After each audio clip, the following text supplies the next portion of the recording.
Pittsburgh Steelers fans, it is Monday night. And you've got Tony, you've got Bad. It is the Hangover, and we are feeling good. What is up, Tony D?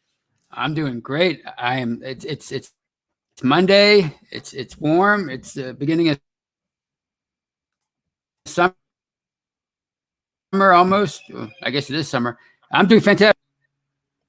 Well, I had you cutting out a little bit there. I don't know what is going on, but we'll do that. I know, yeah, it is summer. I'm feeling good. There hasn't been a lot of Steeler news lately. It's been really weird, Tony. It has been. Yeah, there's nothing. Well, no news is good news, right? Yeah, that's true.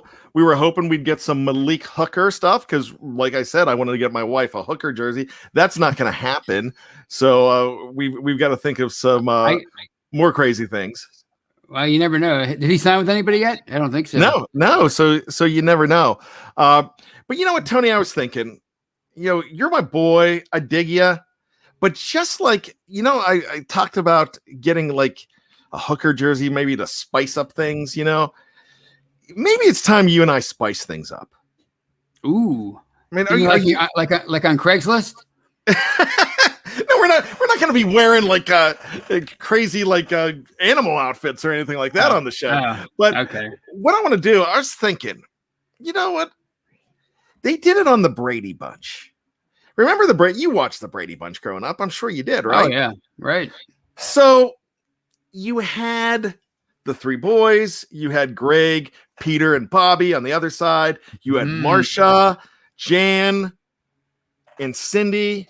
Then all of a sudden, as they went along, it was like season 6, like towards the end, they're like, we need to spice things up a little bit here.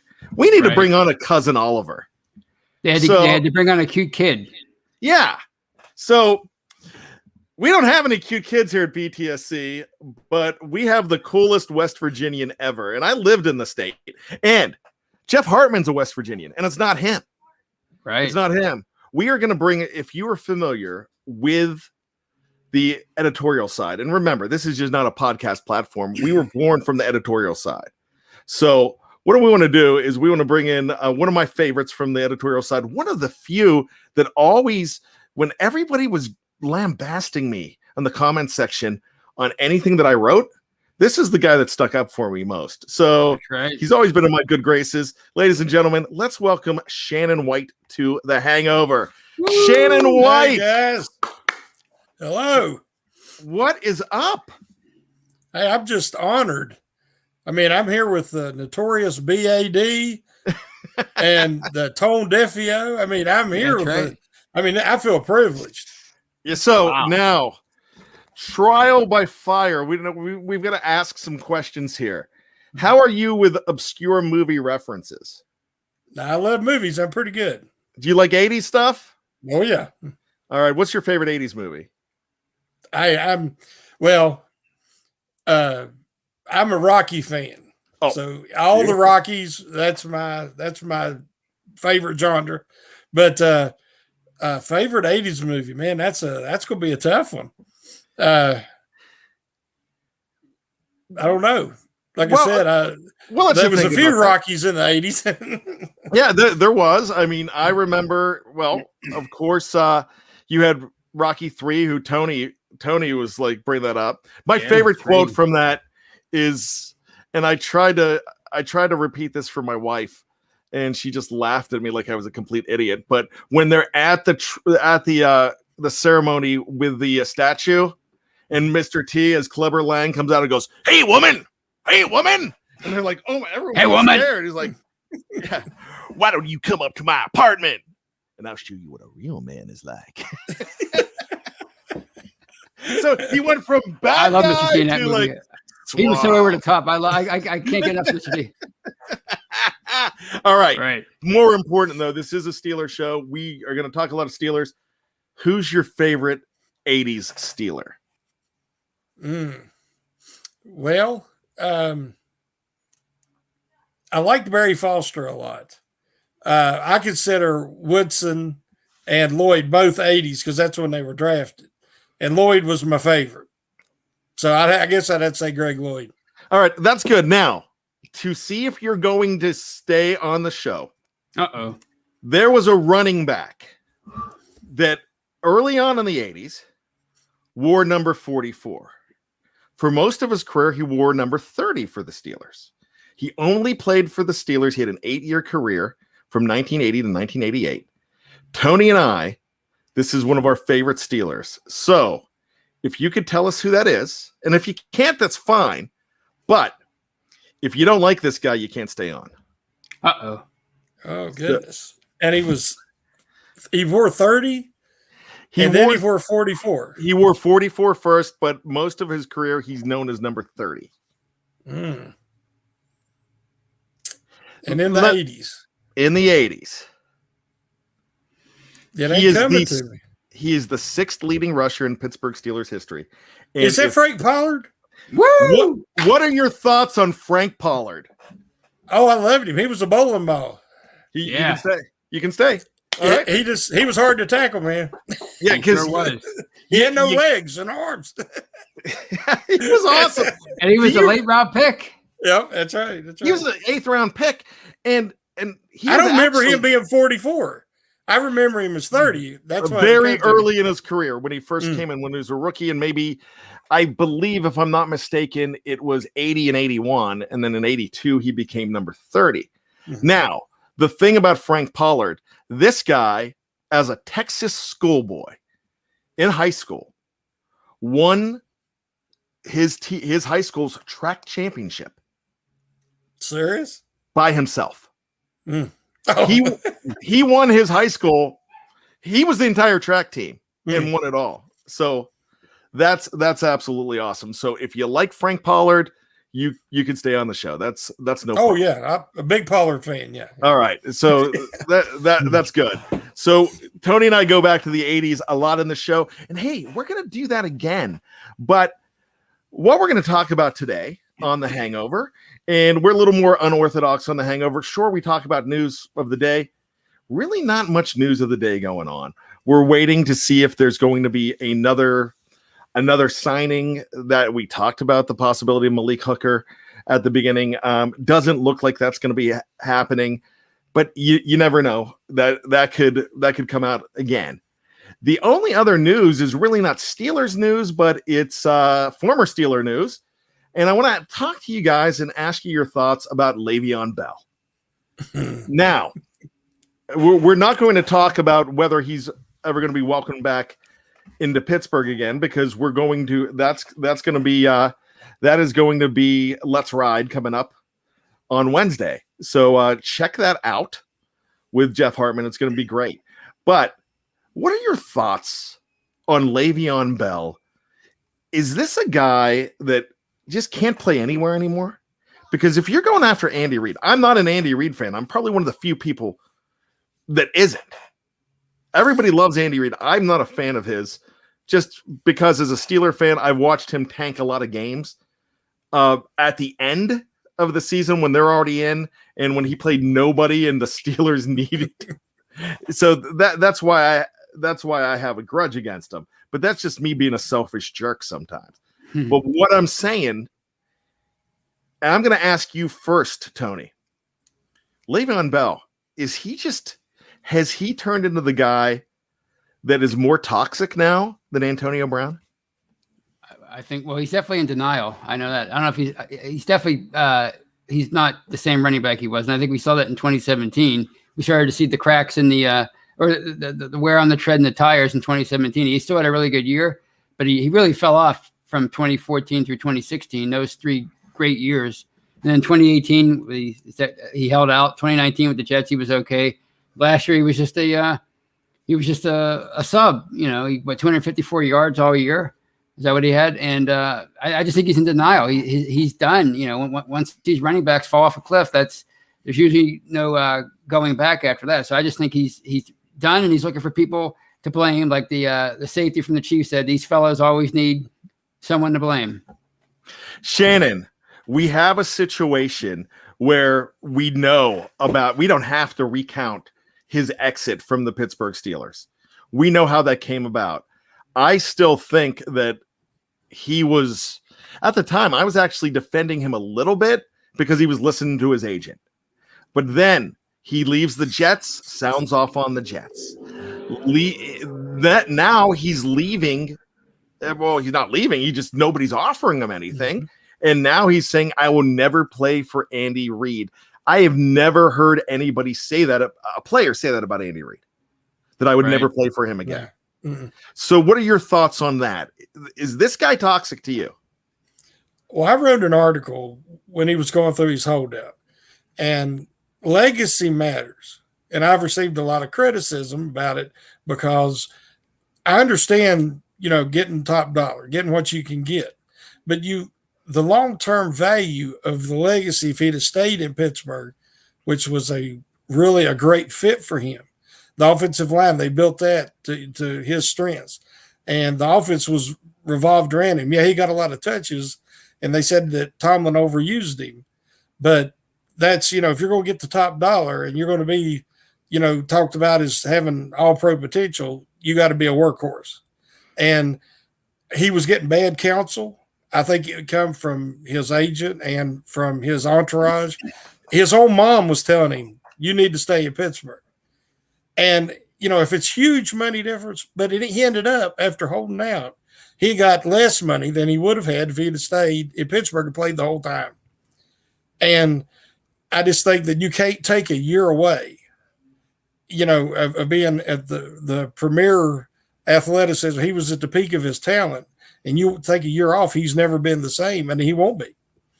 And I think that now he's coming out talking about Andy Reid, who I do like Andy Reid. I think he's an offensive genius. He's all his players you never heard a bad word about him. And now he's taking shots at him now. It's always somebody else's fault. So that's the definition of toxic. I can't agree more on that. So I just wanted to bring that up.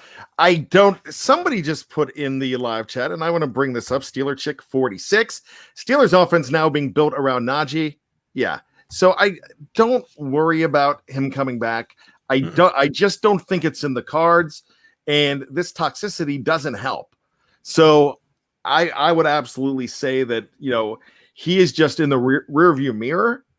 But with all of that being said, it's really refreshing now to see when you have Eddie Faulkner, the running backs coach, and Ben's laughing about this the other day and said, he basically said, you don't have to go home, but you can't stay here.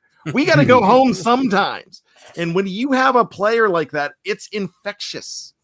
And nobody ever said anything about Bell's work ethic at the beginning. Nobody really ever said anything about Antonio Brown's work ethic. But this guy, it's contagious what Naji Harris is doing so far. Does that encourage you, Shannon, going forward, that the culture, because of what he's bringing to a coach and saying, look, I got to get out. The coach is saying, I got to get out of here. And the coach isn't lazy. But does this encourage you that this is going to be a little bit of a culture shift a little bit? Not that the culture needs shifted too much, but something in the locker room that they're going to catch fire with because Naji Harris wants it. Oh, yeah. I mean, you don't want to look at your rookie to set a work ethic or set an example for the rest of the team. But you also don't want to have to go look for him and, see jet skiing and hanging out at strip clubs. And it sounds like his kid's putting in the work. He's going to know the playbook. He's developing a rapport and a relationship with Ben. Hey, that shows he's intelligent. And, Tomlin's going to use him. He likes the workhorse, man, and he will use him.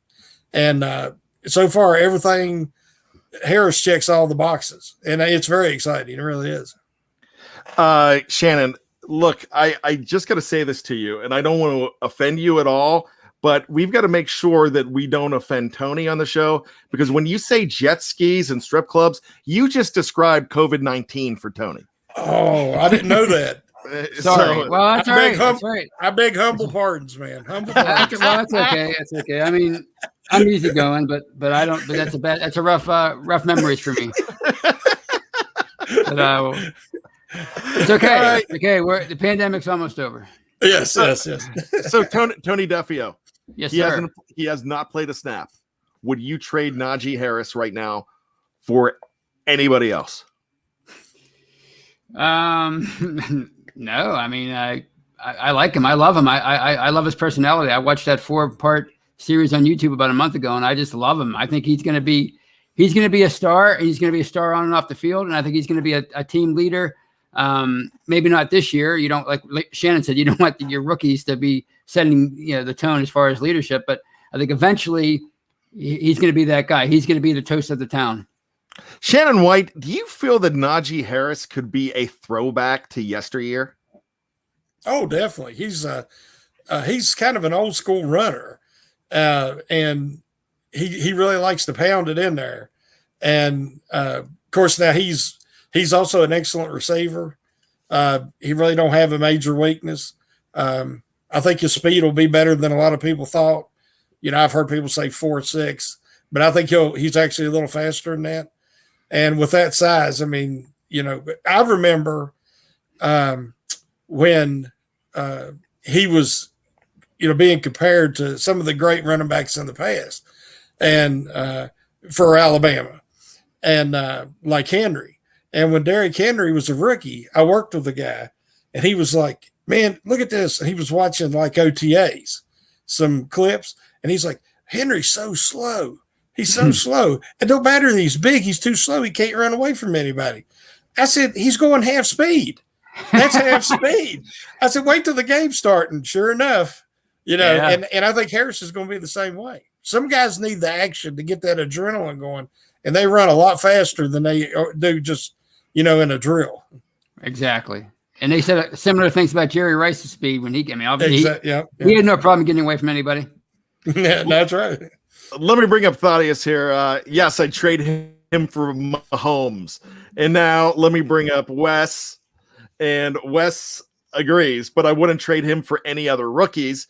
And he says, I really can't argue with that, Thaddeus. But the reason I did that, because my wheels are always turning. We're not, of course, that's true. If Pat Mahomes came up, we would talk about trading that. But if you had an opportunity to go into our black and gold time machine that Tony and I like to do, and you had an opportunity to trade him through the decades, who would you trade Naji Harris for to help the 2021 Steelers? And what team from the 70s, 80s, 90s, 2000s, and 2010s would you feel that Naji Harris would fit best on? Ooh. Tony, I'm going to start with you. Where do you think Naji would go? I think he would go. I think he'd be good on the 2018 Steelers, because that's the year that Le'Veon Bell held out. That's the 2010s, right? Yeah, that counts. James Conner had a great year, but he fell off towards the end of the year with injuries. He had injuries, and that was one of the reasons why they collapsed that in their defense, of course. But yeah, I would put him on that 2018 team, and I think they'd be okay, because he'd be that rookie running back that would take Conner's place once Conner got hurt. So we can't. So here's the thing. This is only Todd. I like this. Todd wants to trade him to Detroit for Barry Sanders, but that's not what we're looking at here. We're only looking at the Steelers. I want to trade him for the Browns for Jim Brown. Yeah. And I just read that. Do you realize they passed up on Jim Brown? Of course they did. Oh, that's just absolutely insane to me. But we'll talk about that. But when you're talking about trading, let's look at the 70s. And the 70s was a great decade. They won 4 Super Bowls in the 70s. Man, they were in other championship games in that decade. They were, namely, now they were in the 1972 AFC Championship game. Really weird. Shannon, do you realize that championship game against the undefeated Miami Dolphins, who went 17-0 that year, was at Three Rivers Stadium? No.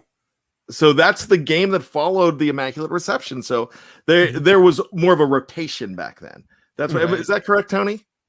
Yeah, for some reason they rotated based on divisions back then. Like one year the AFC East winner got to host the title game. The next year it was the Central or the West. For some reason, they did it that way. They didn't base it on seeding or record.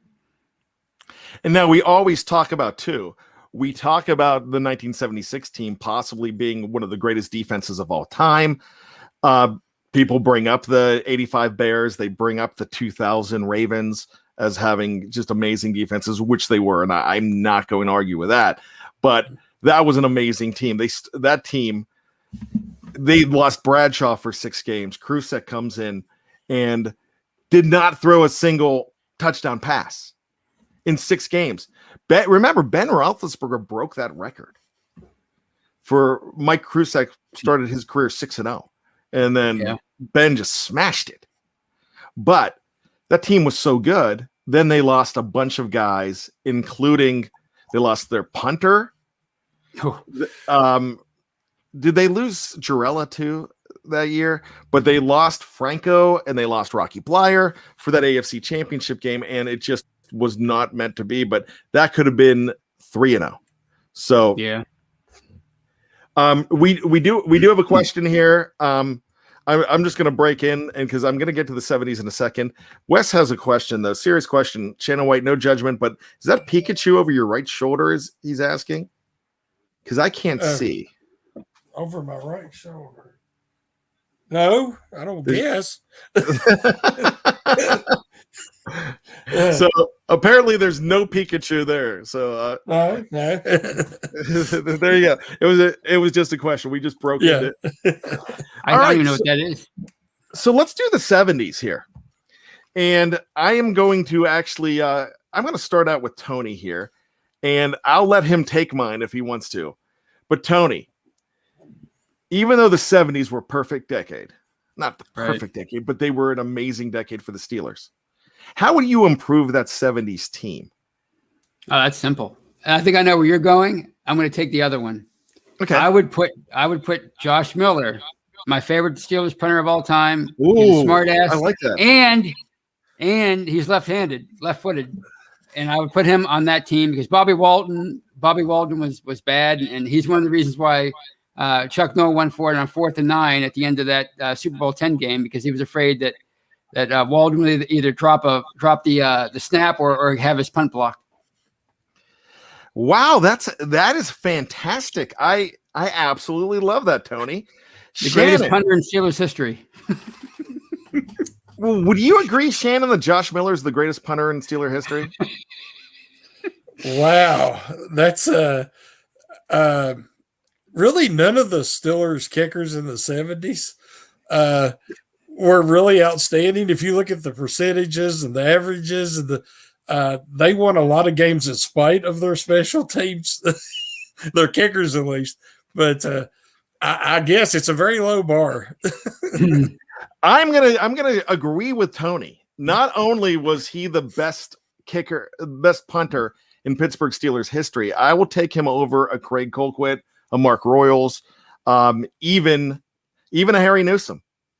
But I will say that Josh Miller, not only was he a very solid punter, he was a character, and he had an extensive Pez dispenser collection. I don't know if you know that. He collected Pez. And I the only reason I knew that was from I went to a Steeler game, and it was like Game Day magazine, the program, and he was talking about that. So Wes is bringing up Jordan Berry. No. I mean, if you bring up Jordan Berry, and Wes is saying it ain't Jordan Berry, and that's true, but somewhere, every time he hears Jordan Berry, Jeff Hartman just goes, "Oh!" So it's a big one, Elizabeth. Oh gosh. So Shannon. So Tony just made a great trade. So he is he's just bringing Josh Miller in. So he's trading Josh Miller into the 70s. I'm going to approve that trade. Yes. I'm definitely going to approve that trade. So that one's going through. Josh Miller, number 4, is now on the 1970s Pittsburgh Steelers. Shannon, Who from any other era would you want to put on the 1970s? 70s was pretty loaded. If, like I said just a second ago, when the kicking game was not. So I think if the Steelers would have had Gary Anderson in the 70s, I think that they would have won even more games, because Gary Anderson is a legend. He's a Hall of Famer and one of the top 2 or 3 kickers in history, and he's the best Steeler kicker ever. I am going to agree with you on the trade of a kicker. That's where I was going. Mm-hmm. I was going with a different kicker, though. Sorry. I was just laughing at something Andrew Wilbar said. Bring it up, because I don't see which one you're talking about. I didn't even take him over Brad. Oh, I am sure. Oh. Shannon, are you drinking the James Pierre Kool-Aid? I'm the one that mixed it. I started that Kool-Aid. I put the sugar in. I hope he's as good as you're hoping, because that would be great. Hey, I just think I think he's right. a steal. I think he's a steal. I really do. We're gonna, if the James Pierre thing goes wrong though, Shannon, we're gonna have we are going to have sound bites. Yes. You wanted to crown him? Crown him. Dennis Green. We'll have to bring out Dennis Green. Hey, I take it, man. I mean, I've been wrong as much as I've been right. But, somebody the other day said, well, you don't have to be arrogant about it. I said, oh, when I'm right, I'll let you know. Because I'm the first to admit when I'm wrong, because it's plenty. That's awesome. No, let's put it this way. They did not put him on the practice squad for a reason last year. Yeah, right. And that's a true testament to what they know. And Tony and I talk about this all the time, Shannon. Here is the thing. When you have a player that you are not willing to dangle on that practice squad, and something anytime with everybody, they know something that we don't about all of their players. Mm-hmm. And so I hope James Pierre works. I love it. Number 42. Let's get this started. But here's what I'm going to do, though. I am going to go ahead and say to you that Gary Anderson was not the guy I was trading in the 70s. And I will actually argue that Gary Anderson was not the greatest Pittsburgh Steeler kicker in history. And Tony, I bet you Tony knows, because I have a man crush on this kicker. And I'm sure from all the retro shows that we do, Tony, who do you think? Norm Johnson, to me, is the greatest. He just wasn't here long enough. Right. But I would have, and my gosh, it's probably blasphemy that I'm saying this, but I love Norm Johnson. Trust me, I met Gary Anderson. He's a beautiful man. I love him. He's one of my favorite Steelers in history. But for kicker, if I had to pick between the two in their primes, I know Norm Johnson connected a little bit more. So there you go. Hey, nothing against Norm, man. He was a great kicker too. But the numbers speak for themselves, man. I mean, and I think you just like to say Norm. Well, they did that. They did it at the stadium. Yeah. And I mean, he was a good follow up to that great era that Anderson had with the Steelers. After he left as a free agent, they needed a kicker, and he really saved their bacon a lot for those mid '90s teams. He was a kicker in Super Bowl 30. He made a long field goal, and then he executed that onside kick flawlessly. So, is that the last one we recovered? Yep. I think it's the last onside kick we ever recovered for the Steelers. I see what you're saying. Yes, that very well could be. Probably for the next 50 years. Yeah. You know the best thing about that onside kick, though, when you watch I watch those highlights a lot of Super Bowl 30, and I have to say that Bill Cowher became even more of my favorite just when he's talking to the ref, and he's like, "Great call, wasn't it?" He's like, "Yeah, great call, coach." He's like, he's trying to get away from him. He's like, "Yeah, it was a great call." Chan, surprise onside, Chan. Okay, we're doing it. Surprise onside. Love it. The sad part about that is he was totally ignoring Ron Earhart at that point. He was. They Ronnie L. Like he was the lame. Cowher was like on Major League 2 when after the guy when he's doing this number going down to first base. Serrano. That's right. He had some big cojones on that one. And that guy became president of the United States in 24. So there you go. So that I was going kicker too. I was going to kicker. Now for the 70s, you could also throw in an offensive lineman, believe it or not. Even just for depth, because even Tony and I did a retro show the other day, and they were without John Cole, they were without Sam Davis, and they still did well. But if you're going to add something to that 70s team, that's a possibility right there to add one of those guys. But I mean, I have no problem adding a kicker and a punter, and that's what we're going to do. So that's great. 70s are done. We are going to go to the 80s next. But before we do that, we are going to take a break. So if you're on Facebook, if you're on YouTube, you know what to do. You just stick around right here. You let us do a quick stretch. We'll mute our mics real fast, and then we'll be right back to you. If you are checking us out on anywhere that you get your favorite podcast, anywhere you download it, I hope BTSC's family of podcasts are one of them. And I hope The Hangover is one of them too. So just switch on over to number 2. It's simple. It's quick. You could do it just in a blink of an eye. You could subscribe too. If you're on Apple, you could tell them how good we are or how much I suck, like somebody did on Apple a couple months ago. But I'm going to tease this. You're going to want to come back for another reason, not just to hear who we say should be traded to the 80s, 90s, 2000s, 2010s. I got an amazing Steeler gift today. Ooh. And this was just an hour ago. I just received this an hour ago. And it is one of the greatest gifts I've ever received. If you're a Pittsburgh Steeler fan, you might look at it for a second and go, what the hell is that? And then when you figure out what it is, you are going to be amazed. So you got to stick around just to find out what that is. And you're going to find out right after this.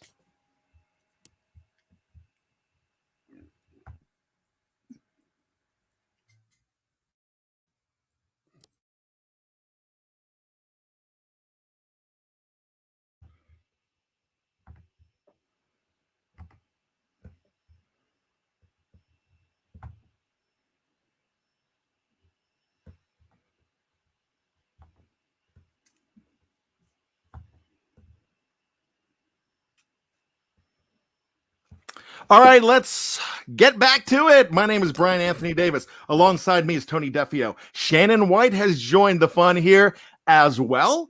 And Shannon is going to be hanging out with us quite a bit here on the Steelers Hangover. And we're so glad to have him. You know him if you're checking us out on the editorial side with the great articles that Shannon writes.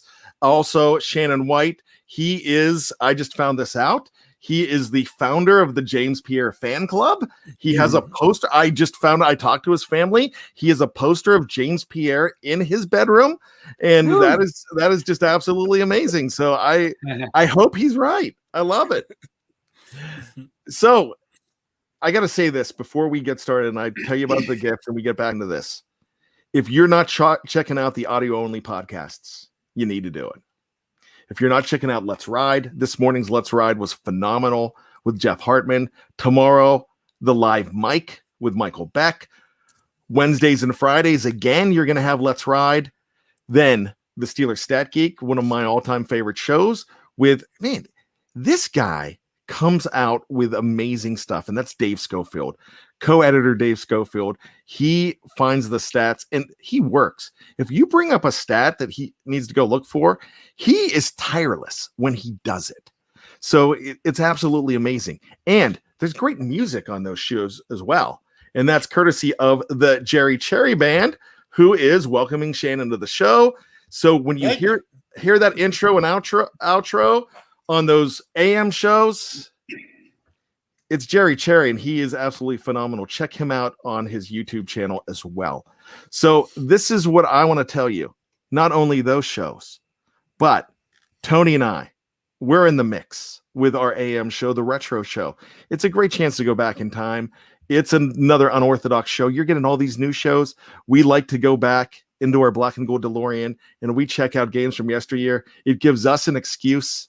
I get to tell my family I'm working when I'm watching the Steelers and Bills from 1979, full game, and it's awesome. It's like, and I feel like I'm going back in time. I feel like I'm sitting in Three River Stadium doing it, and I feel like one thing that I feel like I'm doing. I feel like I am one of those 55,000 seats on that concrete and girder that is Three River Stadium. Today, just about an hour ago, my son was out, and he helps out one of my scout moms, and she has an ice cream truck, and she's from Pittsburgh. And he came home and said, "Dad, I've got something for you." And I'm like, "What is that?" And he presented me a plastic bag. And here's the plastic bag. And the plastic bag included this. This is a piece of Three River Stadium. Wow. And her dad got it because he lived right by the stadium. And when it went down, he was able to get a couple pieces. And this is, he got this 20 years ago. And it is now mine. And I was in tears receiving this because I have a piece. I almost bought, and my wife tried to convince me to get it. And it was when we first started going out. I almost bought a seat from Three River Stadium. I will own one of those one day. I saw my first game at Three River Stadium, December 5th, 1982. Excuse me, 1982 with my dad. I can't believe I almost messed that up. With my dad, Bradshaw, 75 yards, John Stallworth. But now I have a piece of that stadium, and to a lot of people that look at this are just going to see a broken piece of concrete. To me, this is glory, and this is Three River Stadium. So thank you so much to my friend Christina. Thank you so much to Connor for presenting it to me. I will cherish this forever. So I just wanted to bring this up. And we're talking about the 1970s. We're talking about the 1980s and all the great things in the 1990s. So that's what I got. So I'm so proud. You know what, Brian? If you put a necklace on that, and you went to Cleveland and threw it around whoever their owner is, Baker Mayfield's neck, he would be like kryptonite. Kryptonite, yes. They hardly that was won an that awful way of me. I was really horrible with that joke, but yeah, whatever. You know what I mean. Well, it was nice having Tony on the show. We'll see you. All right, Shannon. So it's just you and I. Hey, Tony's back. Something happened with the screen. I don't know. That was really weird. Maybe that was your kryptonite. So no, that was just a lot of fun. Jerry did thank us, and I guess I did mess up. So I'm going to bring this up, and Jerry says, to me, outro is the ending part of a song. But what I'm saying is the outro to the show. When we go into commercial, that's what I meant by outro. But Steelers Pittsburgh says this, and I'm learning something because I did not know this. Outro is a layman's term for a coda. So very interesting. So we learned something about music as well. So I might have, if I did screw that up, I do apologize. I'll have to go back. We'll have to check instant replay. But I'm just going to say that I was probably wrong. Kathy Ford, you know how much I love Kansas Kathy. And Kathy says, much better than my chunk of the Berlin Wall. That is pretty awesome. If you've got a chunk of the Berlin Wall, pretty darn cool. So I love it. Michael O'Malley. Whoa. Michael O'Malley, I own game pants just like Bad. I just found the Finney pants. I don't know. I'm sure you know this. Shannon White, I have my very own pair of BJ Finney game worn pants, and they don't fit me because apparently, according to Zach Banner, BJ Finney had the smallest waist ever. And when you look at the pants, he wears a size 38 and he's a 300+ pound man. That's just absolutely amazing. Did you know I owned those pants? No, I did not know that. I look absolutely dreadful in them. So I'm trying to drop some LBs because my wife says, you cannot wear those out. I'm like, yeah, I am. Yes, I am. Not only the pants, but I like the eye black at games too. Yeah. So, yeah, because I'm really on the team. So, whoa. So Michael O'Malley, you've got to elaborate. He says his fit better. You don't have Finney's. Who do you got? You've got to let. We can't finish the show. We can't go on to the 80s until you let us know that. So that's really great. So Dusk Thunder has the old 1979 Iron City beers. I do still have some with some in it. But man, they can, when they leak, ooh, that's a smell that, I mean, trust me, I would rather smell Casey Hampton after 2-a-days than smell that beer. So we'll wait on Michael O'Malley, but while we're doing that, let's go to the 80s. So we're going to bring a guy in from the 1980s to the 1980s. And you don't have to bring in a superstar. You could bring in a guy that just fits. 1980s, still absolutely one of my favorite Steeler decades. They were, because I grew up with that, and Tony did too. But for me, I just thought those teams were a lot better than history says that they were. Who would you add? And I'm going to start out with Shannon White. Let's add somebody to the 1980s. And this could probably be simple or it could be difficult. Well, the 80s had some pretty good offenses, but the defense started getting older. And I would have to bring James Harrison into the 80s. Ooh, the reason why is because he was so violent and so physical that he would have been fine with the rules in the 70s and 80s that they started to penalize him for later in his career.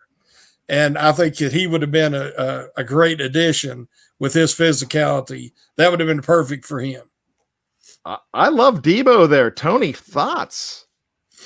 I like it. I think it's perfect. I think Shannon's right. It would have been a much better era for him as far as, the playing on the fringes of the but yeah, I like it. Wow, I really like that. Because I think he's this era's Jack Lambert anyway, as far as like all the fans just love Debo, and he's probably going to be his number 92 jersey is going to be the new 58. You're going to see all the legacy jerseys 20 or 30 years from now, they're all going to be 92s, like they're all 58s today. So I think he would have fit much better in the 80s. Mm-hmm.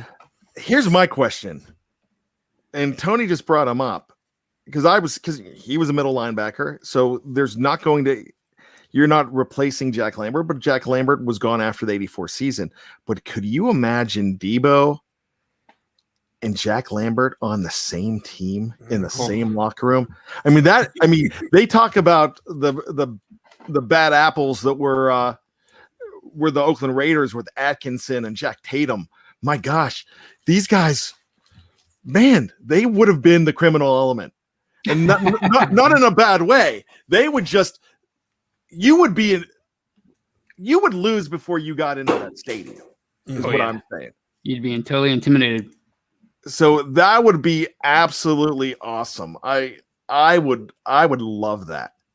And we do have an answer. Looks like Michael O'Malley has number 24. So he has game-worn pants from Ike Taylor. Face me, Ike. Face me, Ike. I think that's amazing. Swaggy. So, wow, Swaggy P. Yeah. But, and you know what? We were talking about the retro show. Tony and I, when we watch games, especially, I'm an Al Michaels guy. I'm one of those Al Michaels and Collinsworth guys where I love those two. A lot of people disagree with me on Collinsworth, so I'm fine with that. But every time Ike Taylor would say swaggin', Al Michaels was just priceless. So I love it. He was understatedly funny. He still is. So, Tony, you're the GM from the 80s. You got to bring one of these great Steelers in. Who you bringing in? That's easy. If you recall our many retro shows from the mid 80s, they threw the tight end like 6 times a year, especially after Benny Cunningham retired or they got rid of him. So I would have to go with Heath Miller because I don't think they could ignore him. The greatest tight end in franchise history as far as stats. You get a weapon like that on that team with Louis Lips and of course John Starworth to 87. I think he would be a valuable weapon for them. That somebody else mentioned Heath too, and that's absolutely amazing to me. Wow, I like that. I'm going in a different direction, and I'm going with Jerry Cherry here, and I am going Big Ben. But Michael O'Malley says this: to the 80s, I send Mason Rudolph. Here's the thing. You could send no, that's not a joke. That's not a joke. I think you could send Mason Rudolph, Ben Roethlisberger. You could send Neil O'Donnell. You could send any of those guys to the 1980s, and you could send Tommy Maddox to the 1980s. I would send any one of those guys because they needed quarterback help. Mark Malone, he may have looked like Tom Selleck, but no, that's blasphemy. I mean, you can't. They compared him to Tom Selleck all the time. No, go away. Tom Selleck's great and amazing, and you don't put him in that same category. Why? Because Mark Malone threw a bad pass and blamed his receivers. Not a Mark Malone guy because of that. I thought he was too arrogant for a bad quarterback. And Mark Malone was not a good quarterback for the 80s. I like Bubby a lot because Bubby had swagger. Bubby did not have the players around him, but Bubby did not have the ability that some of these quarterbacks that I just mentioned. Big Ben would be amazing. I mean, they would have won a lot of games with Big Ben back then. However, I'm going to go with Michael O'Malley and say Mason Rudolph could have won a lot of games with that team. Are we off base? Or Tommy Maddox would have won a lot of games with that team. So what do you think? They neglected the quarterback position for years. They didn't really invest in a quarterback between Mark Malone and Cordell, really. I mean, they never hired in a 3rd round pick on one until Cordell in 95. So any really decent quarterback may have made the difference for them as far as being a Super Bowl contender again in the 80s. They had a pretty decent defense. People don't remember that, but they had a really decent defense in the up and through to like the mid 80s and before they started to fall off again. But yeah, I think one of those quarterbacks you mentioned could have helped them in 84, 83. But if you're going to win it all in the 80s, you got to take Big Ben. So there you go. We've got about 12 minutes to get 3 more decades under. As I was I was going off on a bunch of tangents tonight, so I apologize for that. But that's what this show's all about. How do you cure a hangover? Any way you possibly can, and that's what we do on this show. So the 1990s. Let's go a little more rapid fire. Not too rapid fire, but let's go a little more. Tony, who are you adding to the 90s? Well, I know he's already been traded into the 80s, but that team was so good, and it was one player away from winning it all, and they needed a quarterback. I would have to go with Big Ben to the 80s, or Big Ben's gone. I'm vetoing. He's gone. He's been traded. Well, Terry Bradshaw to the 90s, and they win 1 or 2 Super Bowls. Very interested. I was not thinking. I think they needed a little more than I thought. They were fine enough in the 1990s with Neil O'Donnell and Cordell Stewart.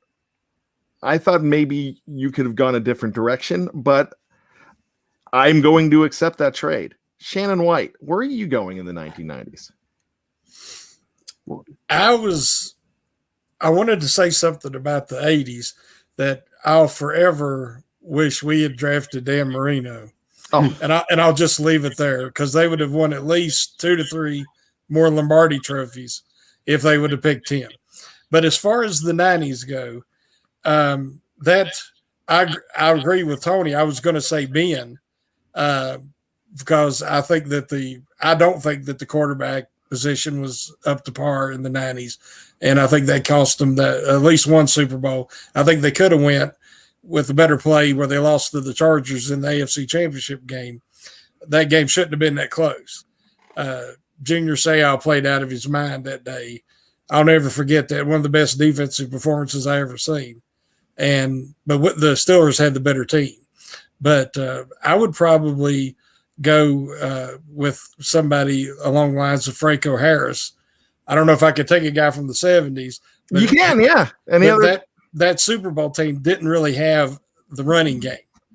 And that would have took the pressure off Neil O'Donnell. He wouldn't have had to have been stuck in that situation if he'd have had a guy like Franco running the ball. So I'm going to go there's a couple places that I actually would have gone here, but I love that defense. We could have added to the defensive line, but when I think of the 90s, I think of really one guy at wide receiver, because Lewis Lips was 91 was his last year. And I think of Yancey Thigpen as being the wide receiver. So I am going to go ahead. We can go a number of directions here, but I'm going to go with Antonio Brown. And I'm going to put Antonio Brown on the 90s team. Woo. And this is pre-concussion, pre-Fontez Perfect Antonio Brown. And I'm putting him with Yancey Thigpen. And I'm letting him go crazy. And I think you have a more potent offense with Antonio Brown with that team. I think he makes Neil O'Donnell a better quarterback. I think he definitely makes Cordell a better quarterback too in that situation. And, the early part of the decade with Bubby. So let's go ahead and put number 84, AB to the 1990s. I like it. So, wow, I can't believe you guys are agreeing with me. Well, they needed one thing to put them over the top. They just needed that one more player to put them over the top. They never quite, and in the big games, they always came up short. And AB, for what you can say about the guy, he was always a big game player. He always came through in the clutch. There's nobody that can deny that. He always came through in a clutch. Now, I get teased a lot for this, Shannon. I don't know if you know this, but I am not a Neil O'Donnell hater. I'm actually not. And we're seeing a lot of guff for Neil O'Donnell on the and I get it. I get what happened. I don't hate the guy. I thought I consider him probably the third or fourth best quarterback in Pittsburgh Steelers history. And I got to put him behind Bobby Lane. So I am going to put him fourth. Some people will put Cordell Stewart ahead of him. So I don't think he's any lower than fifth. They just didn't have it there. So for you guys that want to put Ben Roethlisberger, yeah, Ben Roethlisberger would have been amazing in the 1990s. But I just don't think he was the guy that ruined it for everybody as much, because remember, you know what he did? Corey Holiday ran the wrong route. Right. All I gotta say. and there's something to be said for taking a team to the championship. I mean, he's only one of three quarterbacks in the history of the franchise that has done that. And Cordell, he took him to 2 AFC championship games. I mean, if the bottom line is always Super Bowl, then there's going to be a lot of players out there that fans wind up resenting for life. But I mean, those two quarterbacks were pretty darn good. They just weren't good enough to get him over the top. All right, let's go to the 2000s. My gosh, there were championships in the 2000s. There were two of them. All right, pretty good decade. How do you combat though the early days of Tom Brady? Because Tom Brady, came along in 2001, and a lot of people say that if it wasn't for Tom Brady and the Patriots, there would have been many more Lombardis for the Pittsburgh Steelers. That could be ifs and buts, candy and nuts. It could be. But Who do we add to the 2000s team to make that an even more potent squad? Want me to go? Well, to me, go ahead, Shannon. I would have to say Mean Joe Green, because Brady does not like pressure up the middle or at his feet. He don't like congestion in the pocket, and Mean Joe would have definitely have collapsed the pocket and really made him uncomfortable. And I don't think you'd have seen the same Brady if you'd have had Green in those teams. Wow, I was not going there, Shannon, but I like that a lot, because that's amazing pressure. Mm-hmm. Yeah, I would definitely not hesitate to put him on that team from 2000 to 2009. Tony. Well, I mean, I think those teams had a decent enough front sevens in that era. They certainly had the 04 team had Troy, so they were pretty good at safety. One thing that always killed them against Brady was cornerback. And so, I mean, take your pick, Mel Blount or Rod Woodson. I think Rod Woodson could have been a bigger difference maker. I think he was capable of taking over a game by himself. We saw that many times in the 90s. I think you put Rod Woodson on either 01 and 04. Well, maybe 01 was more special teams, but 04, definitely, when he torched them in Heinz Field, Tom Brady, I think he could have been a difference for them. So you're going to Rod Woodson? I'm going Rod Woodson. I love Rod Woodson, and I was going to it was a toss-up between Rod Woodson and Mel Blount for me. So I'm going to go in a completely different direction, and I might even need help here, because I'm not even sure who we're going to add to the offensive line, but we've got to add something to the offensive line here, especially when you get to the latter part of that decade. That team needed help on the offensive line. So I am going to go ahead and you had DeCastro there. Do we add another guard? If I add another guard, it's going to be Tunch. But I think we need to add a tackle. And I think the tackle that I'm going to add would be Larry Brown. Very good. Chuck Noll always said he should have been in the Hall of Fame. That's very true. I really think he would have been. Well, oh my gosh. Yes, I just screwed up there. They were the same number, 66. Did I say David DeCastro? No, I meant Alan Faneca. I do apologize. Gosh, I cannot believe I did that. Bob Yeager says Mel Blount had trouble with the depot. I'd go Rod Woodson. Yeah, you can't go wrong if you add any of those guys. So I agree with Shannon and Tony.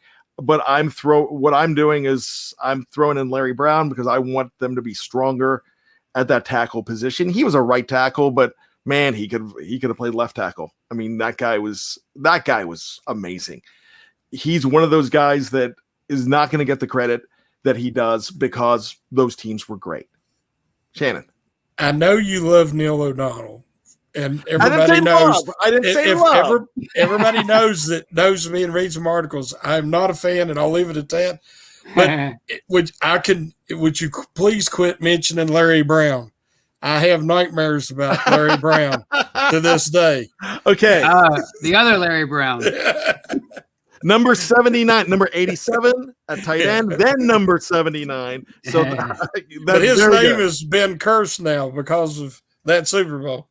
All right. Lawrence Brown. How's that? Lawrence Brown. Yeah, there we go. Lawrence Brown. And where did he play football, college football at? In Lawrence, Kansas, at the University of Kansas. He was a Jayhawk. There you go. And so let's go ahead. Let's do one more real quick. I did not know that. We're gonna do rapid fire here, and let's do the 2010s. Who are we gonna add, Tony, real fast? Jack Lambert, because they needed him after Ryan Shazier got hurt at the end of the 2010s. I think he could have been a difference maker. I'm not arguing with that. Shannon. A call out to the Hall of Fame, Donnie Shell. Nice. Yeah. Wow. He would have absolutely been amazing there as well. I am going to go ahead and put on that 2010 team. I don't want to go with another offensive lineman here. So I'm actually going to add to the defensive line. And on those 2010 teams, I don't want to go with, look, I can't go with Casey Hampton because he played in the 2010s. So I can't do that. Clarence Washington wants me to add Frank Webb. I love that. If you know that's great. That's really funny. I'm going to go ahead and I'm going to add. Let's go ahead and add Dwight White. There you go. Is that a relative, Shannon, Dwight White? No, he's like family. He's a Steeler. He's like family, but no blood kin. No. So, all right. Hey, that was a lot of fun. There's so many. I mean, this is, of course, it's not real, but it's fun to think about a team. Think of Ben Roethlisberger playing on the Steelers in the 80s. Think about Jack Lambert roaming the middle in 2018 or 2017 when we needed him the most. Think about just moving one of those guys around in different eras. And when you do this, though, you've got to add some pounds, because if Jack Lambert played at a certain weight, and he'd be small in 2017, but he would have not been the same size if he lived in a different era. Right. And played in a different era. Just to give you that idea there. Somebody says Arrowhead Holmes. That would be great, but he would have been suspended for a long time. So with that being said, Shannon, welcome to the Hangover. We had a great time having you here tonight. That's been a blast. All right. A blast. I've really enjoyed it. Tony Defeo, it's time to get on with your life's work. All right. Well, when you turn a dyad into a triad, it weakens it. So it weakens the dyad. So I'm being phased out. No, we're definitely so much stronger. Tony is not going anywhere. I love having Tony here as well. And Tony, I got to tell you, Shannon, I got to tell you this too. I'm going to ask. First of all, I'm going to thank all of these fine folks in the live chat for hanging out with us. That's a big deal, especially in the off season. So we love having them there. We cannot do these shows without them. They fuel us.